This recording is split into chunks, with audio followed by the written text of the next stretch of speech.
Halo guys, piye kabare? Sido nyoblos nomor piro ini? Gak penting ya toh, karena setiap orang berhak menentukan hak pilihnya masing-masing. Di video kali ini, Tejo akan membahas tentang sebuah topik yang mungkin terdengar aneh, tapi juga menarik, yaitu bagaimana jika Indonesia menjadi negara berbasis kerajaan. Menarik nih, kita bahas yuk. Indonesia adalah negara yang memiliki sejarah panjang dan kaya. Sejak zaman prasejarah, bangsa Indonesia telah mendirikan berbagai kerajaan yang beragam, seperti Kerajaan Kutai, Sriwijaya, Majapahit, Mataram, dan banyak lagi. Kerajaan-kerajaan ini memiliki pengaruh besar bagi perkembangan budaya, agama, politik, ekonomi, dan sosial di Indonesia. Namun, sejak abad ke-16, Indonesia mulai mengalami penjajahan oleh bangsa-bangsa Eropa, seperti Portugis, Spanyol, Inggris, dan Belanda. Penjajahan ini mengubah dinamika politik di Indonesia, mengurangi peran elit kerajaan, dan bahkan menghancurkan kekuasaan pribumi selama hampir 350 tahun.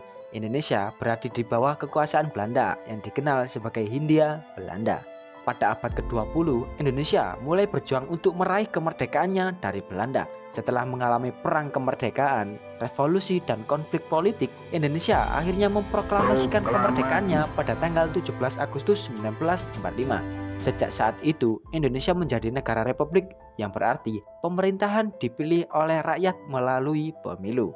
Tapi, bagaimana jika sejarah Indonesia berbeda? Bagaimana jika Indonesia tidak pernah dijajah oleh bangsa-bangsa Eropa atau berhasil mempertahankan kerajaan-kerajaannya? Bagaimana jika Indonesia menjadi negara berbasis kerajaan, bukan republik? Tentu saja, ini adalah sebuah pertanyaan hipotesis yang tidak ada jawaban pastinya. Namun, kita dapat mencoba membayangkan beberapa kemungkinan yang dapat terjadi berdasarkan fakta-fakta sejarah dan ilmu sosial. Pertama, kita harus mempertimbangkan faktor-faktor yang dapat mempengaruhi bentuk negara Indonesia. Beberapa faktor yang penting adalah geografi. Indonesia adalah negara kepulauan yang terdiri dari ribuan pulau yang terbesar di antara Samudra Hindia dan Samudra Pasifik. Geografi ini membuat Indonesia memiliki keanekaragaman alam, budaya, dan etnis yang luar biasa. Geografi ini juga membuat Indonesia sulit untuk disatukan dan dikendalikan oleh satu kekuasaan pusat karena tantangan transportasi, komunikasi, dan pertahanan. Agama. Indonesia adalah negara yang mayoritas penduduknya beragama Islam, namun juga memiliki minoritas yang beragama Kristen, Hindu, Buddha, dan lain-lain.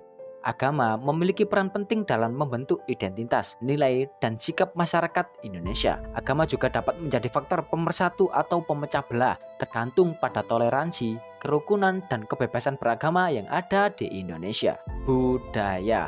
Indonesia adalah negara yang memiliki berbagai macam budaya yang dipengaruhi oleh berbagai faktor, seperti sejarah, geografi, agama, etnis, dan kontak dengan bangsa-bangsa lain. Budaya Indonesia mencakup berbagai aspek seperti bahasa, seni, adat, hukum, dan lain-lain. Budaya Indonesia dapat menjadi sumber kekayaan, kebanggaan, dan keunikan, namun juga dapat menjadi sumber konflik, diskriminasi, dan ketimpangan.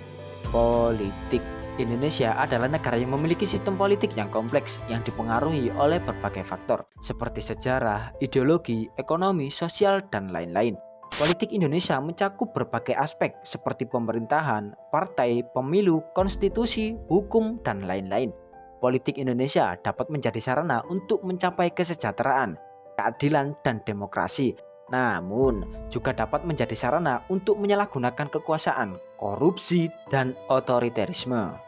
Berdasarkan faktor-faktor tersebut, kita dapat membayangkan beberapa skenario yang mungkin terjadi jika Indonesia menjadi negara berbasis kerajaan, yaitu skenario pertama. Indonesia menjadi negara federasi kerajaan yang terdiri dari beberapa kerajaan yang berdaulat, namun bersatu dalam satu ikatan politik, ekonomi, dan pertahanan. Setiap kerajaan memiliki raja atau sultan yang menjadi kepala negara, namun juga memiliki parlemen atau dewan yang menjadi lembaga legislatif.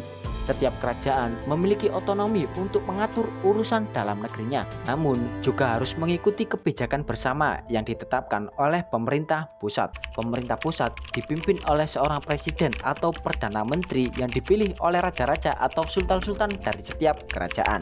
Pemerintah pusat bertanggung jawab untuk mengatur urusan luar negeri, pertahanan, keamanan, dan pembangunan nasional. Contoh negara yang mirip dengan skenario ini adalah Malaysia, yang terdiri dari 13 negara bagian dan 3 wilayah federal, yang masing-masing memiliki raja atau sultan yang bergiliran menjadi Raja Malaysia. Skenario 2. Indonesia menjadi negara monarki konstitusional yang memiliki satu raja atau sultan yang menjadi kepala negara. Namun, kekuasaannya dibatasi oleh konstitusi dan hukum. Raja atau sultan memiliki peran simbolis, representatif, dan seremonial, namun tidak memiliki peran politik, ekonomi, dan sosial yang signifikan. Raja atau sultan diangkat berdasarkan garis keturunan, namun dapat diganti oleh parlemen atau rakyat jika melanggar konstitusi atau hukum. Pemerintahan sehari-hari dipimpin oleh Perdana Menteri atau Presiden yang dipilih oleh parlemen atau rakyat melalui pemilu. Pemerintahan bertanggung jawab untuk mengatur semua urusan negara, baik dalam maupun luar negeri, sesuai dengan konstitusi dan hukum. Contoh negara yang mirip dengan skenario ini adalah Inggris yang memiliki Ratu Elizabeth II sebagai kepala negara. Namun, pemerintahan dipimpin oleh Perdana Menteri Boris Johnson yang dipilih oleh parlemen. Skenario 3. Indonesia menjadi negara monarki absolut yang memiliki satu raja atau sultan yang menjadi kepala negara dan pemerintahan, yang memiliki kekuasaan penuh dan tak terbatas atas semua urusan negara. Raja atau sultan tidak terikat oleh konstitusi, hukum, parlemen, atau rakyat, namun hanya oleh kehendak dan kebijakannya sendiri. Raja atau sultan diangkat berdasarkan garis keturunan dan tidak dapat diganti oleh siapapun.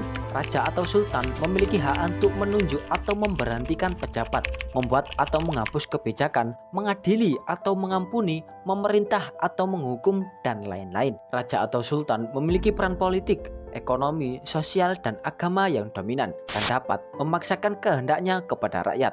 Contoh negara yang mirip dengan skenario ini adalah Arab Saudi yang memiliki Raja Salman bin Abdul Aziz Al Saud sebagai kepala negara dan pemerintahan yang memiliki kekuasaan absolut atas semua urusan negara.